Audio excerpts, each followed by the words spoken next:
to calculate the sum of series. Okay. लिखो जा, write a program as follows, write a program as follows, और हम questions को थोड़ा रिड्यूस करके लिखवाते भाई, ठीक है। फिर इसके बाद एक कोई बोर्ड का क्वेश्चन उठाएंगे। एज फॉलोज के बाद यहाँ पे लिख लो जा क्लास, क्लास का नाम लिख लो जा पर्सनल, ये स्टूडेंट के लिए एक है क्लास का नाम पर्सनल, और फिर इसके बाद इस क्लास के अंदर डेटा मेंबर है, एक है स्ट्रिंग नेम यानी स्टूडेंट का नाम है। क्वेश्चन में सब लिखा रहता है। एक वेरिएबल हमने ले लिया इंटीजर आर एन का मतलब हो गया रोल नंबर, ठीक है। ये दो वेरिएबल है सुपर क्लास के। फिर उसके बाद इसके अंदर मेथड है। मेथड हमेशा दो ही मेथड देते हैं वो, ठीक है। नॉर्मली मेथड्स में पहला मेथड हमारा एज यूजुअल कंस्ट्रक्टर होने वाला है, पर्सनल डॉट डॉट, और इसके आगे लिख लो parameterized constructor, parameterized constructor. Next function है हमारा void डिस्प्ले या void डिस्प, इसमें लिख लो it print the data members, it print the data members, it print the data members, ठीक है। और ये वाला क्लास हमारा कंप्लीट हो गया। पेपर में सब लिखा रहता है कौन सुपर क्लास है कौन सब क्लास है, बट हम लोग शॉर्ट में लिख रहे हैं। अब इसके बाद एक नीचे आ जाओ, एक और क्लास है क्लास एकेडमिक, क्लास एकेडमिक, इसके अंदर लिख लो डेटा मेंबर्स,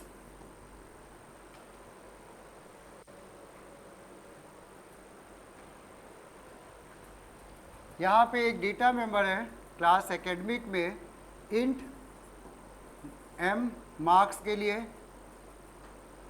इंट एम, या हम लोग इसमें कर लेते 3 मार्क्स कर लेते, इंट M1 M2 और M3, यानी 3 सब्जेक्ट्स के मार्क्स के लिए है, ठीक है ना। उसके बाद नेक्स्ट में आ जाओ, नेक्स्ट फंक्शन मेथड्स। कुछ मेथड, अगला मेथड हमारा फिर से वही होने वाला कंस्ट्रक्टर एकेडमिक और dot dot dot parameterized constructor. Akshat मुझे गेट बंद कर दो थोड़ा, ठीक है, ठीक है, ये हो गया। अब इसके बाद नेक्स्ट फंक्शन लिखो जरा यहाँ पे, डबल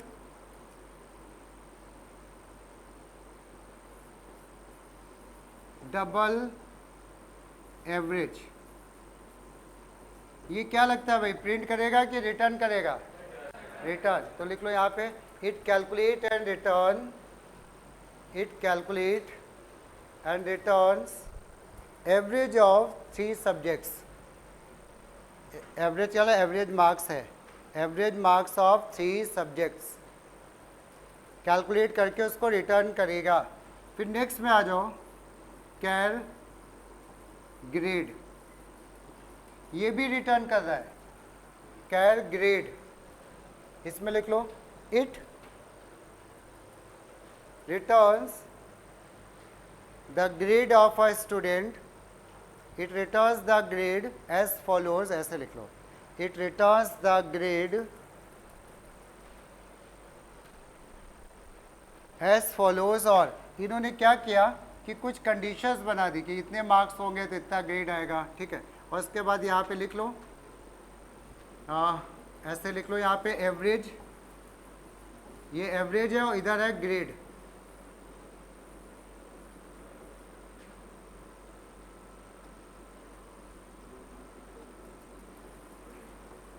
ये अगर एवरेज किसी बच्चे के ग्रेटर देन 90 हैं तो grade A, greater than 75 but less than 90 तो बी, और लेस देन 75 है तो उसकी ग्रेड है सी।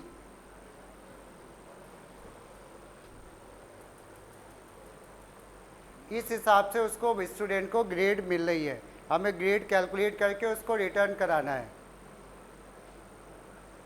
इसमें एक लाइन और लिख लो इसी फंक्शन में,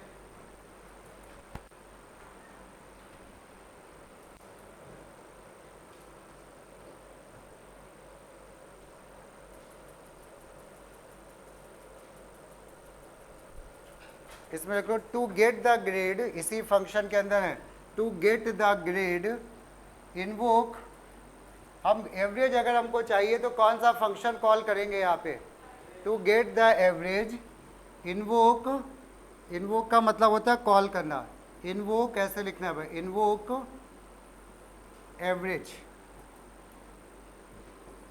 इन्वोक एवरेज, ये कह रहा है एवरेज आपको चाहिए तो एवरेज फंक्शन को यहाँ पे कॉल करिए, ठीक है, ये बोला।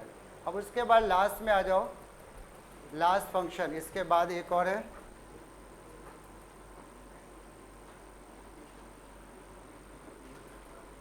void disp, ये void display, इसमें लिख लो एक line, it print the data member of base class, it prints the data member of base class and grade of the student. By invoking, it prints the data member of base class and grade of student by invoking grade, by invoking grade open close bracket, यानी grade function को यहाँ पे invoke करेंगे, by invoking grade open close bracket, ठीक है। चलो पूरा gate बंद कर दो, इधर गेट बंद, ठीक है, ये समझ में आया। तो इसमें मेन फंक्शन बनाना नहीं है कभी, तो कोई प्रॉब्लम है नहीं। अब जो स्टार्ट करो और ऊपर वाला बेस क्लास बनाओ, फिर उसके आगे हम बताते हैं, और जिसको आता है नीचे वाला वो अपना कंटिन्यू करेगा, ठीक है। चलो जल्दी से बना डालो।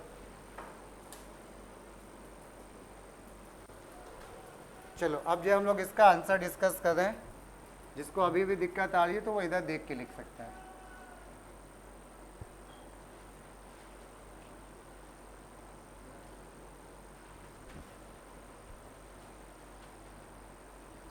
तो हम लोग का इंपोर्ट तो इसमें ऑप्शनल है, लिखो या ना लिखो कोई बात नहीं है, ठीक है। अब हम लोग स्टार्ट करेंगे क्लास पर्सनल से। क्लास पर्सनल, इसके दो डेटा मेंबर हैं, एक है हम लोग का नेम, स्ट्रिंग नेम, और एक हमारा है इंटीजर RN, रोल नंबर। ये हमारा ये बन गया, क्लास बन गया, और इसके दोनों वेरिएबल भी डिक्लेयर हो गए ये। अब इसके बाद इसका कंस्ट्रक्टर बनाना है, तो कंस्ट्रक्टर में पर्सनल, हम इसमें दो पैरामीटर हैं तो इनके लिए दो पैरामीटर ही लेंगे, स्ट्रिंग n ले लिया और एक इंटीजर R ले लिया ये, और नेम को इनिशियलाइज कर लिया M से, रोल नंबर को इनिशियलाइज कर लिया R से, और ये कंस्ट्रक्टर हो गया बंद, ठीक है ना।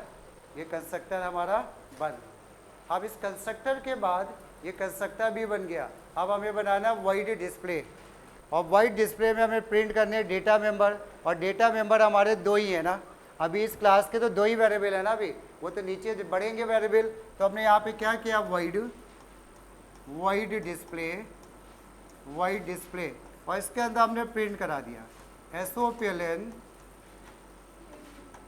नेम इक्वल टू नेम, ये तो नाम प्रिंट हो गया। फिर SOPLN roll number equal to plus क्या RN, ये RN, और ये हमने क्लास फंक्शन बंद किया। और सबसे इम्पोर्टेंट काम, फालतू के मार्क्स कटते हैं, ये क्लास को भी बंद करना है भाई, तभी नया क्लास बनता है। ये देख लेना, अक्सर ये बच्चे भूल जाते हैं क्लास को बंद करना, क्लास के अंदर दूसरा क्लास बनता ही नहीं है। अब आ जाओ अगला फंक्शन, ये वाला क्लास तो हो गया। अभी हम लोग जब बोर्ड के क्वेश्चन करेंगे तो एक और देखना चीज़ क्या, वो बोलेंगे कि इस फंक्शन को क्लास को बनाने की ज़रूरत ही नहीं है, तो अब हम लोग नहीं बनाएंगे आगे, बट अभी हम लोग पूरा समझ हैं, ठीक है, क्योंकि कॉलिंग अच्छे से तभी आएगी। अब आ जाओ ये वाला क्लास शुरू करते हैं। क्लास, ये वाला क्लास इनहेरिट कर रहा है किसको, पर्सनल वाले को, है ना, पर्सनल को। अक्षिता जरा बता दो क्या लाइन लिखेंगे। Very good. Class academic x tends, किसको एक्सटेंड कर रहा है, पर्सनल को, पर्सनल, ये ऐसे। अब इसके बाद इसके अपने खुद के भी वेरिएबल आ गए ना, कितने वेरिएबल हैं इसके खुद के, 3, इसके खुद के 3 वेरिएबल हैं। तो पहले तो हम वेरिएबल डिक्लेयर करें, फिर कंस्ट्रक्टर पर इंटीजर M1 M2 M3 ये 3 वेरिएबल इसके खुद के आ गए, ठीक। तो तुमने ये बना लिया, वेरिएबल डिक्लेयर कर लिए तुमने, ये अब हम लोग आ रहे हैं इस कंस्ट्रक्टर पे। कंस्ट्रक्टर कितने वेरिएबल इनिशियलाइज करेगा बोलो? नहीं भाई, 5। 3 नहीं करेगा, कितने करेगा? 5। जब ये इनहेरिट कर रहा है तो ये जो ऊपर वाला क्लास है ना, इसके 2 वेरिएबल थे ना, वो भी यहाँ पे पहुँच जाते हैं। 5 हो गए टोटल, 3 इसके 2 इसके। तो हम लोग 5 वेरिएबल वाला कंस्ट्रक्टर बनाएंगे। तो हमने क्या करा, एकेडमिक क्या लिख दें भाई? हाँ, पहले ऊपर वाले क्लास के 2 वेरिएबल, तो हम लोग यहाँ पे ले लेते हैं स्ट्रिंग नाम के लिए कोई एक वेरिएबल n, इंटीजर नहीं n भी ले सकते हैं, n2 भी ले सकते हैं, ठीक है। n भी सही है क्योंकि लोकल है ना वो, तो उससे कोई फर्क थोड़ी ना पड़ेगा, ठीक है। इंटीजर r सेम ले लो, इससे कंफ्यूजन नहीं होता ना, इसलिए हम। और इसके बाद 3 वैल्यू और चाहिए ना, किसके लिए? हाँ, मार्क्स के लिए। तो हमने कोई भी ले लिए, यहाँ पे ले लिया इंटीजर m1 के लिए हमने 11 ले लिया मान लो, ठीक है। नाम तुम कुछ भी ले सकते हो भाई, m22 ले लिया, इंटीजर m33 ले लिया, ऐसे। ये हम लोग ने कंस्ट्रक्टर बना दिया। अब इसके बाद पहली लाइन क्या होगी कंस्ट्रक्टर में? सुपर। हम ऊपर वाले क्लास के कंस्ट्रक्टर को कॉल करेंगे, खाली सुपर कीवर्ड। सुपर क्या? हाँ, इसमें 5 वेरिएबल ये जो तुमने लिए हैं, इसमें 2 वेरिएबल ऊपर वाले के लिए भी लिए ना, तो उन 2 वेरिएबल को यहाँ पे इनिशियलाइज करना है। तो हम लोग क्या करेंगे, n, r ये, और सेमी कॉलन भी लगाएंगे। समझ में बात? और इसके बाद खुद के इसके वेरिएबल थे कितने? 3। इसने तो 2 ही को इनिशियलाइज किया ना अभी तक, तो 3 खुद के थे, तो उनको हमने इनिशियलाइज कर लिया। एक m1 को इनिशियलाइज करना था, तो हमने m11 दे दिया।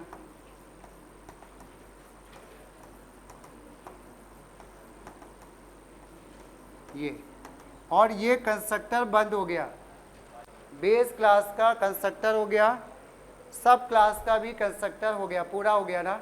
चलो अब इसके बाद बाकी के काम हम लोग देखते हैं।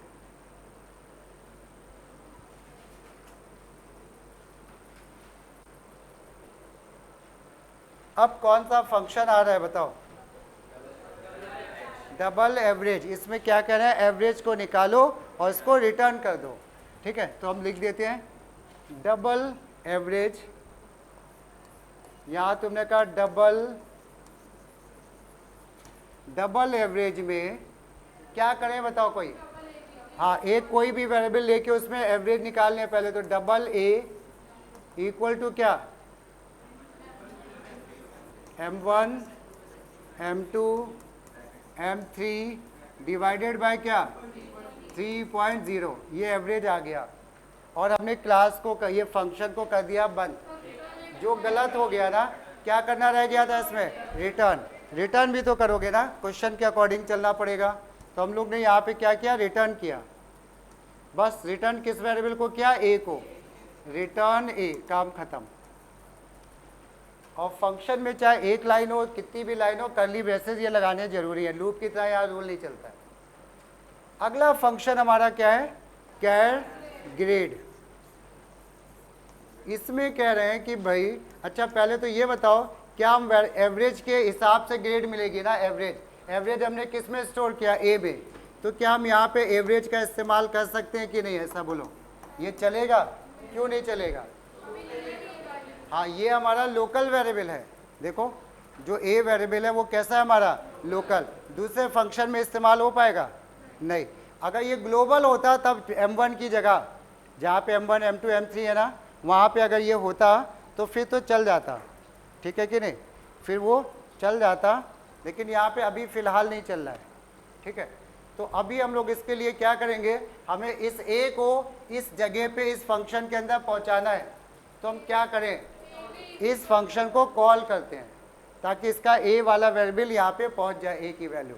ये जो a है ना, तो अब हम यहाँ पे देखो कैसे करेंगे। ये यहाँ पे अब हम लोग ऐसे लिखेंगे, क्या नाम है फंक्शन का? एवरेज ना। तो अब हमने यहाँ पे क्या करा, लिखा फंक्शन का नाम एवरेज। ये देखना, अच्छा इसमें एक चीज़, एवरेज। एवरेज ये सही है गलत है? गलत है। क्या गलत है? क्योंकि ये जो एवरेज फंक्शन है वो यहाँ पे बना ना, ये एवरेज, ये फंक्शन क्या कर रहा है, रिटर्न वाला है ना, और जो रिटर्निंग फंक्शन को होता है उसकी वैल्यू जो यहाँ से रिटर्न होगी हमें यहाँ पे किसी एक वेरिएबल में स्टोर करनी पड़ेगी। डबल के ले लेते, कोई भी नाम ले लो, इससे फर्क। तो वो जो एवरेज की वैल्यू ए थी वो किस में आके कॉपी हो गई, के में, के में आ गई। अब ये के जो है हमारा एवरेज लेके बैठा, हम इसी को इस्तेमाल करेंगे के को, ठीक है। अब क्या करें, इसके बाद एवरेज तो आ गया किस में, के में। अब इस के को हम लोग चेक करेंगे आगे कि भाई के जो है क्या करेगा। तो अब यहाँ पे हम लोग क्या लिखें, इफ़, और ध्यान रखना यहाँ पे भी प्रिंट नहीं करना है भाई, रिटर्न करना है।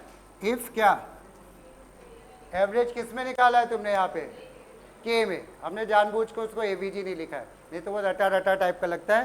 के, अगर के हमारा क्या होता है भाई, ग्रेटर देन इक्वल टू 90, तो क्या करोगे यहाँ पे, प्रिंट नहीं करना है ना, हमको रिटर्न करना है। किसको रिटर्न करना है, ए को। और रिटर्न टाइप भी देखो हमारा फंक्शन का कैसा है, कैरेक्टर।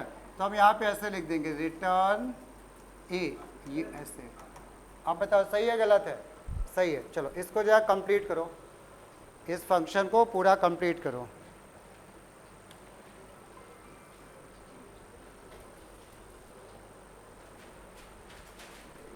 ठीक है ना। तो अब जो है यहाँ पे रिटर्न ए, और इसके बाद क्या, रिटर्न ए के बाद क्या आ जाएगा, एल्स इफ। अब देखना एल्स इफ के ग्रेटर देन 75 एंड के लेस देन 90। और ये के लेस देन 90 वाला पार्ट ऑप्शनल है, चाहे तो ना लिखो तब भी चल जाएगा ना। उस केस में रिटर्न हमने क्या कर दिया, बी, रिटर्न बी किया। सिंगल कोट्स लगाना कंपलसरी है, नहीं तो कैरेक्टर नहीं बन पाएगा। और नहीं तो अगर ये भी फॉल्स हो गया तो उस केस में क्या रिटर्न कर दोगे, एल्स रिटर्न सी, ये एल्स रिटर्न सी। और इसके बाद ये हमने फंक्शन को कर दिया क्या, बंद, एल्स रिटर्न सी, फंक्शन बंद। कोई प्रॉब्लम किसी को नहीं। अब लास्ट में आ जाओ, वाइड शो। अब हम इसमें 1 मिनट दे रहे हैं, जो अपने आप तुम लोग तय करो। क्या नाम था, डिस्प्ले। इसको तुम लोग पहले बनाओ, फिर हम बनाएंगे तो चेक करना। चलो बनाओ। और एक बार ये पढ़ लेना कि वाइड शो में क्या प्रिंट करना है। ऐसा नहीं होता है कि हर चीज़ प्रिंट होगी, जो बोल रहे हैं वही प्रिंट करेंगे, ठीक है। तो जब देख लो वाइड शो में क्या करना है डिस्प्ले में, और उसके अकॉर्डिंग लिखो, फिर हम लिख रहे हैं, चेक करना आंसर पे। जा देखते हैं भाई, ठीक है। मैं जरा बताओ क्या लिखा है तुमने, जो तुमने लिखा है वो बताना, सही गलत बाद में चेक करेंगे। वाइड डिस्प्ले लिखा होगा ना शायद, वाइड डिस्प्ले में बाकी लोग शांत रहेंगे भाई। बताओ क्या पहली line, super dot display, bracket में कुछ लिखा है क्या यहाँ पे, नहीं। उसके बाद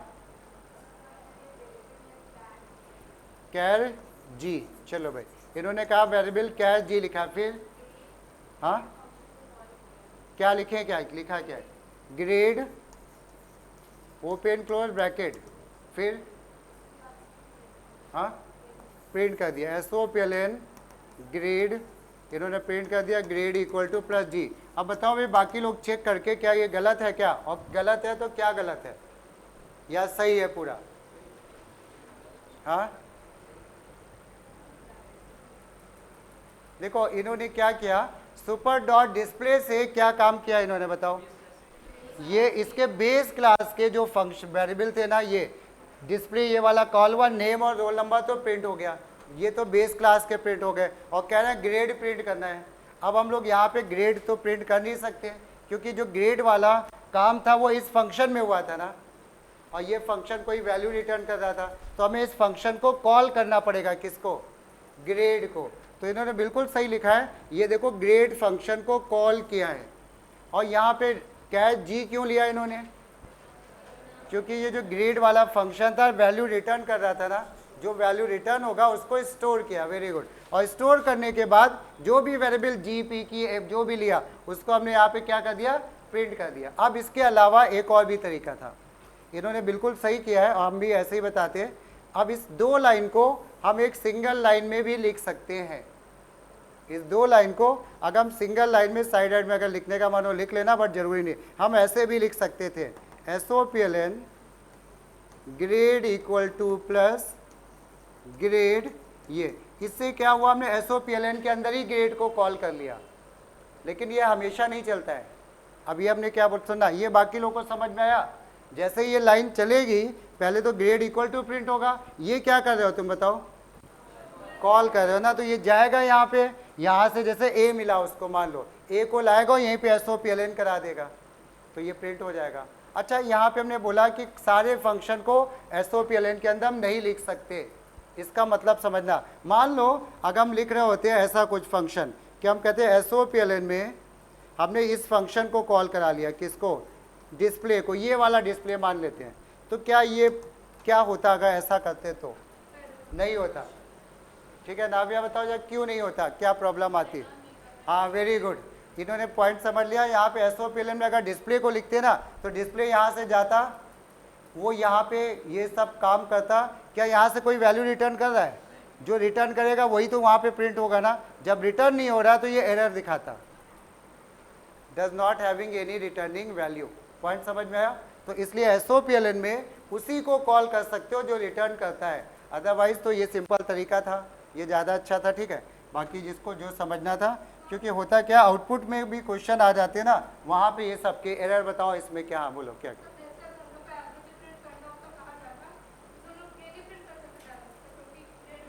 नहीं, अगर क्वेश्चन में ये बोलते हैं कि यहीं पे प्रिंट करो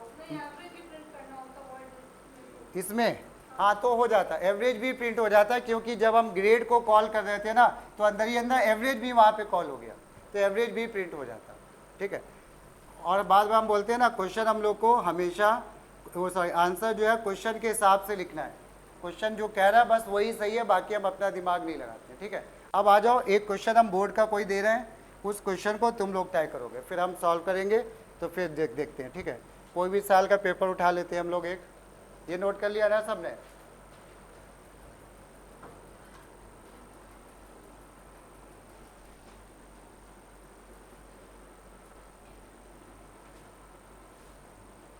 टू 2018 का नहीं ले रहे हम लोग, कोई डिफरेंट ईयर का ले लेते हैं, 17 का देख लेते हैं, और ये हर साल आते ही आता है क्वेश्चन।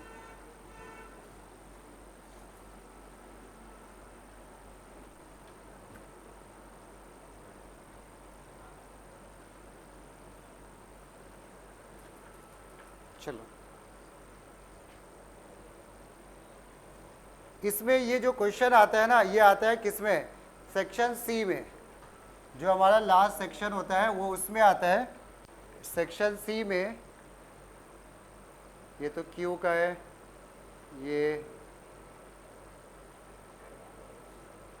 ये सेक्शन सी सबसे लास्ट सेक्शन होता है, उसमें इसका ये देखो एक आ गया ये वाला, और हमेशा आते ही आता है।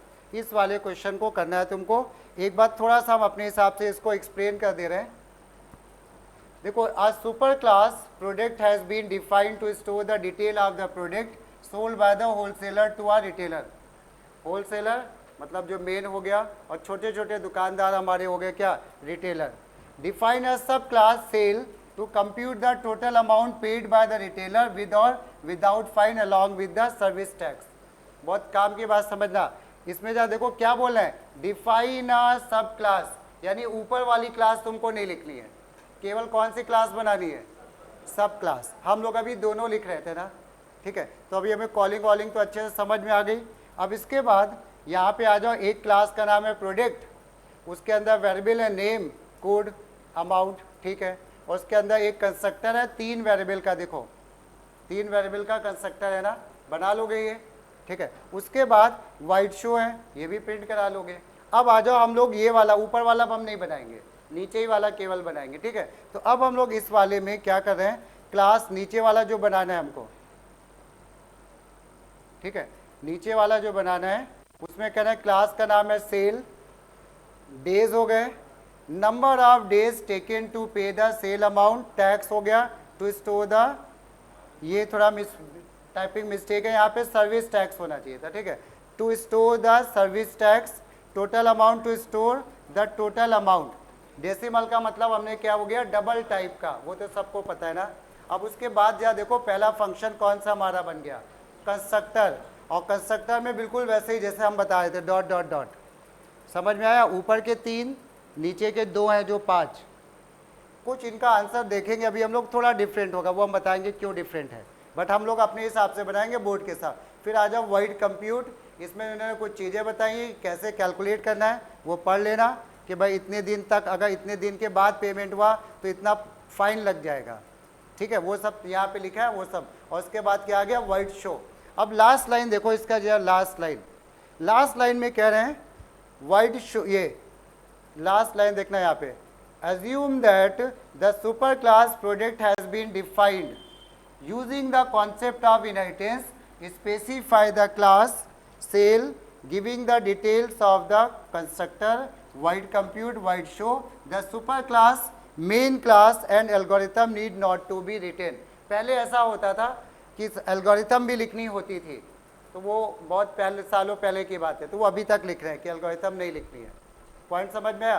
कुल मिला के हमें क्या कंक्लूजन निकला कि हमको सब क्लास लिखना है, लेकिन ऊपर का क्लास का यूज करते हुए लिखना नहीं है, बट वो है बना हुआ है पहले से। पॉइंट समझ में आया? तो अब एक काम करो, इसको क्वेश्चन तो चाहे लिख लो, ईयर 2000 क्या था भाई, हाँ वो लिख लो, चाहे तो ना नोट करो, बड़ा क्वेश्चन है, टाइम लग जाएगा, सीधे आंसर लिखो।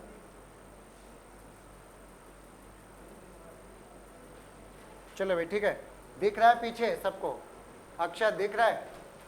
दिख रहा है, चलो ठीक, ट्राई करो इसको। फिर भाई 2 मिनट के बाद हम लोग जो है, इतना है तो ज़्यादा नहीं, बस 2 ही 3 मिनट लगेंगे, और उसके बाद फिर हम डिस्कस करेंगे और इनका आंसर भी देखेंगे कि इनके आंसर में और हमारे आंसर में क्या फ़र्क दिखता है। जी हाँ, देखो कंप्यूट को हम एक बार ऐसे नॉर्मल वर्ड में बता दे रहे हैं। वाइड कंप्यूट में क्या है, calculate the service tax. Service tax क्या होता है, जैसे हम लोग कोई भी सामान खरीद रहे हैं ना, तो सर्विस टैक्स तो देना ही पड़ता है, ठीक है। तो यहाँ पे क्या है, कैलकुलेट, अब जिसको गवर्नमेंट ने जीएसटी और ये वो बदल दिया है सर्विस टैक्स को, चीज़ें, ठीक है, खैर हमें उससे नहीं बता। सर्विस टैक्स तो देना पड़ेगा, किस पे देना पड़ेगा, टोटल अमाउंट पे, जितने का भी सामान बिक रहा है ना, वो तो लगेगा of the actual sale amount. Calculate the fine 2.5% of actual sale amount only if the amount paid by the retailer to the wholesaler exceed the 30 days. अगर अमाउंट, ठीक है, वो अमाउंट नंबर ऑफ डेज अगर greater than 30 है, तो एक चीज़ और भी देनी पड़ेगी, क्या, फाइन। और जो फाइन लग रहा है वो लग रहा है कितना, 2.5%। पॉइंट समझ में आया? वो इतना फाइन भी लगेगा। और अगर मान लो नंबर ऑफ डेज 30 से कम है, तो फिर फाइन हमको नहीं देना है, 0 लिखना चाहे लिख दो और ना लिखना चाहे तो छोड़ दो उसको, ये करना है। और उसके बाद और टोटल अमाउंट, फिर उसके बाद निकालना है क्या, टोटल अमाउंट। टोटल अमाउंट में क्या क्या ऐड हो रहा है, sale amount plus service tax plus fine. Fine हमारा या तो होगा या नहीं भी हो सकता है फाइन 0 या ना भी हो। पॉइंट समझ में आया? तो ये इस तरह से है। तो अब जो हम लोग इसको देखते हैं,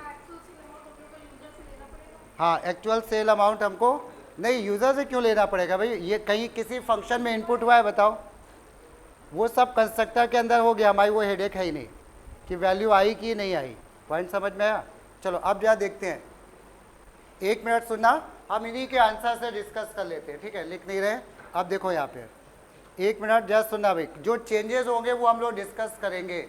यहाँ पे import java.io, इसका मतलब इन्होंने बफर रीडर मान के प्रोग्राम बनाया है, बट हम प्रोग्राम किससे बना रहे हैं, स्कैनर से। और मेन नहीं लिखना है तो ये वैसे भी ऑप्शनल था, लेकिन अगर हमने लिखा तो हम लोग क्या लिखेंगे, हम लोग अगर ये लिखेंगे इंपोर्ट की लाइन तो क्या लिखेंगे, java.util.strict, एक डिफरेंस। उसके बाद क्लास का नाम तो प्रोडक्ट है, इन्होंने हमें लग रहा है दोनों क्लास बना दिए ना शायद, हाँ चलो हम लोग दोनों नहीं डिस्कस कर रहे हैं, हम लोग यहाँ से डिस्कस कर रहे हैं, उन्होंने दोनों बना दिए। सबसे पहले क्लास का नाम सेल एक्सटेंड प्रोडक्ट। अभी यहाँ पे एक चीज़ हम दिखाएंगे डिफरेंस थोड़ा सा। उसके बाद ये वेरिएबल तुमने डिक्लेयर कर लिए होंगे ना, जब चेक करते चला आंसर डिक्लेयर हो गए। उसके बाद ये हमने क्या बनाया भाई, अच्छा एक यहाँ पे मिस्टेक है, इन्होंने लिखा ना डबल फाइन इक्वल टू 0.0, इस तरह से लिखना है, अलाउड नहीं है बोर्ड में, तो हम लोग भी नहीं लिख रहे होंगे ना शायद, क्योंकि ये काम किसके अंदर होता है भाई, कंस्ट्रक्टर में, तो हम लोग इसको नहीं लिखेंगे, ठीक है। तो हम लोग इसको डबल फाइन, ये इसको नहीं लिखेंगे, ये जो डबल फाइन 0.0 है हम इस वाले पार्ट को नहीं लिखेंगे, और इसके बाद एक चीज़ और बताएंगे, एक मिनट क्या हो गया, चलो अब जरा देखना ध्यान से। तो पहला करेक्शन तो ये आया कि हम इसको नहीं लिखेंगे, केवल हम लोग डबल फाइन, यही किया होगा सबने। अब यहाँ पे देखो तुम्हारे आंसर में और इस आंसर में एक फर्क होगा, नंबर ऑफ वेरिएबल का डिफरेंस होगा, नहीं होगा। तुम्हारे में कितने वेरिएबल आ रहे हैं? हाँ 6, और इसमें कितने आ रहे हैं? 4। अब ये रीज़न समझना ऐसा क्यों। क्या होता है कि बोर्ड एक चीज़ कहता है, बोर्ड में भी कर सकते हो और नॉर्मल इनहेरिटेंस में भी, जो चीज़ कैलकुलेट होनी है उसको आप चाहे तो कंस्ट्रक्टर में छोड़ सकते हो। जैसे इसमें हम लोग को क्या कैलकुलेट करना है? टैक्स, और क्या कैलकुलेट करना है? टोटल अमाउंट, और क्या कैलकुलेट करना है? फाइन। 3 चीज़ें कैलकुलेट करनी है ना, तो ये कह रहे हैं चाहे तो आप कंस्ट्रक्टर में इसको छोड़ दो, मत लिखो। क्यों? हाँ नहीं, अच्छा क्वेश्चन में ग्लोबल नहीं दिया था क्या? नहीं दिया तो फिर भाई गलत है, बोर्ड के हिसाब से ये आधा नंबर कटेगा, बिल्कुल नहीं, हमें अच्छा लगा दिया हुआ है तो ये नहीं लिखेंगे फाइन। बात समझ में? क्योंकि जो ग्लोबल है, और अगर कोई और वेरिएबल चाहिए तो वो लोकल लेंगे हम लोग, बोर्ड में ये आधा नंबर कटता है हमेशा, इसलिए ये मिस्टेक तो चलो। अब हमारे पास देखो क्या हुआ, टैक्स तुमने कैसे लिख, ये समझ में आ गई बात की नहीं जो हम बताना चाहें। तो ये जो चीज़ कैलकुलेट होती है उसको चाहे तो स्किप कर सकते हैं, लेकिन अब कौन दिमाग लगाएगा, तो इसलिए हम कहते हैं लिख ही दो, ज़्यादा अच्छा है। ठीक है, तो तुमने यहाँ पे जो लिखा होगा, तुमने ऐसे लिखा होगा, डबल डी के बाद यहाँ पे एक वेरिएबल लिया होगा, किसके लिए? डबल टी और डबल टू, तुमने ऐसे लिखा होगा डबल टी, और यहाँ पे तुमने क्या लगा? डबल टोटल, ऐसे मान लो कुछ भी लिया होगा ना, यही तो क्या होगा कंस्ट्रक्टर में, ठीक है कि नहीं। अब उसके बाद ये लाइन देखो सही है कि नहीं, ये ब्रैकेट ओपन किया, ये सही है कि नहीं? सही है, क्योंकि ऊपर वाले क्लास के लिए हमने ये 3 वेरिएबल लिए थे ना, ऊपर वाले क्लास के लिए, तो ये तुमने मेरे ख्याल से सबने लिखा होगा। अब इसके अपने खुद के कितने वेरिएबल हैं भाई? 3, तो डेज के लिए तो डी ले लिया, हमने कहा था जो कैलकुलेट नहीं होता उसको स्किप कर दो, इन्होंने स्किप कर लिया, बट हमने तो लिखा है, तो अब हम क्या लिखते हैं यहाँ पे? डेज के बाद क्या लिखते हैं बोलो? टैक्स इक्वल टू क्या? टी, और टोटल अमाउंट के लिए TOT AMT, total amount equal to कौन सा वेरिएबल है? TOT, और ये लिखते हैं, और ये फिर इसके बाद हम लोग इसको बंद कर देते हैं, ये ठीक है। अब सब मैच कैसा होगा ना, पॉइंट समझ में आया? तो 10 ईयर्स में या अलग अलग वेबसाइट में ये सब थोड़ा वेरिएशन मिलेगा, ठीक है। इसके बाद अब आ जाओ ये वाली चीज़ देखते हैं हम लोग, इनका कैलकुलेशन थोड़ा सा लंबा चौड़ा है, कंफ्यूज हो जाओगे, तो हम एक काम कर रहे हैं, इसको हम अपने हिसाब से बता रहे हैं, ये वाला केवल फंक्शन void compute, देखना यहाँ पे हमें सर्विस टैक्स तो देना ही देना है ना, इसमें कोई चॉइस नहीं है। तो सर्विस टैक्स के लिए हम लोग एक लोकल वेरिएबल ले लेते हैं, ठीक है। डबल सर्विस टैक्स के लिए ST ले लिया। हाँ अच्छा ओके, एक वेरिएबल दिया गया है टैक्स नाम का, ठीक है। तो अब हमने यहाँ पे लिख दिया क्या? टैक्स कितना लगा भाई? कितने परसेंट था? 12.4%, 12.4% ऑफ किसका? अमाउंट। ऊपर एक क्लास में वेरिएबल था ना AMT, उसकी बात हो रही है, ठीक है, टोटल अमाउंट की बात नहीं है, अमाउंट। ये हमारा आ गया क्या? टैक्स, सर्विस टैक्स जिसको बोल रहे हैं ना। अब यहाँ पे एक चीज़ और भी देनी पड़ सकती है, क्या? फाइन, लेकिन वो तब होगा जब नंबर ऑफ डेज होंगे। तो अब हम यहाँ पे क्या करेंगे? इफ डेज, डे क्या नाम से वेरिएबल था? डी था क्या? डी कि DAY था? हाँ केवल DAY था। अगर डेज ग्रेटर देन 30 होते हैं तो अब हमारा टोटल अमाउंट में हमें 3 चीज़ें देनी पड़ेंगी। क्या देना? टोटल अमाउंट कैसे बनेगा? TOT AMT क्या बनेगा भाई? अमाउंट देना पड़ेगा, प्लस टैक्स देना पड़ेगा, प्लस फाइन देना पड़ेगा ना। फाइन कितना फाइन है? 2.5, हम कोई वेरिएबल नहीं ले रहे, इसी में लेंगे 2.5% किसका? AMT का, अमाउंट का, फाइन। ये 3 चीज़ें जब नंबर ऑफ डेज 30 से ज़्यादा है, बट अगर 30 से कम है मान लो, तो उस केस में हमें अब कितना देना पड़ेगा? टोटल अमाउंट बताओ। अब तुम्हें केवल AMT देना पड़ेगा, प्लस क्या देना पड़ेगा? टैक्स। ये पेनल्टी तो नहीं लगेगी ना, बस ये काम खत्म। और इस फंक्शन को हमने यहाँ पे क्या कर दिया? बंद। ये सिंपल तरीके से लिख दिया। अभी जो उनका आंसर भी चेक करेंगे, ठीक है। उन्होंने कैलकुलेशन को थोड़ा सा कॉम्प्लिकेटेड करके लिखा है, बट चीज़ वही है। तरीका समझ, सिंपल सा इफ एल्स का प्रोग्राम है, कैसे भी लिख सकते थे।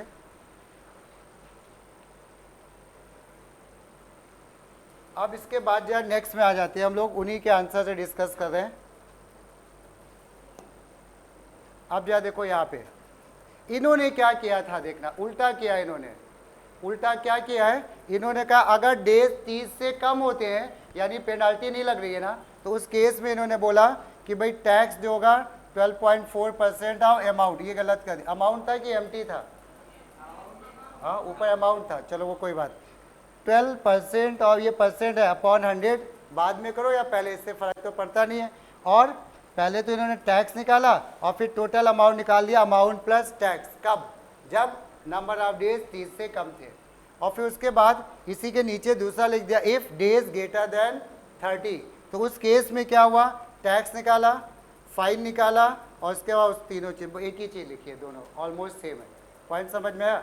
तो वो नोट कर लिया। अब उसके बाद आ जाओ नेक्स्ट फंक्शन, क्या? शो। शो में हमने ये शो करके क्या करना चाहे बताओ, रुक जाओ अभी, ठीक है। ये शो करके हमने क्या करना चाहे बोलो, ये बेस क्लास के डेटा मेंबर प्रिंट हो गए ना, और उसके बाद क्या हुआ, total amount to be paid TOT AMT। अच्छा हाँ भाई चलो, अच्छा बिल्कुल सही, सुपर डॉट शो होना चाहिए, तो ठीक है सुपर डॉट शो लिखना तुम लोग, ठीक। और इसके बाद SOPLN total amount to be paid TOT AMT। कोई डाउट किसी को? तरीका समझ में आ गया ना? ठीक है। तो ये देखो बोर्ड में इसी टाइप के क्वेश्चंस आते हैं। नेक्स्ट टर्न पे हम लोग 2-3 क्वेश्चन और करेंगे बोर्ड के, थोड़े टफ। इसमें अब एरे भी ले आएंगे, वो स्ट्रिंग भी ले आएंगे, वैसे क्वेश्चन समझेंगे, ठीक है। चलो बस आज के लिए हम लोग इतना ही रखेंगे।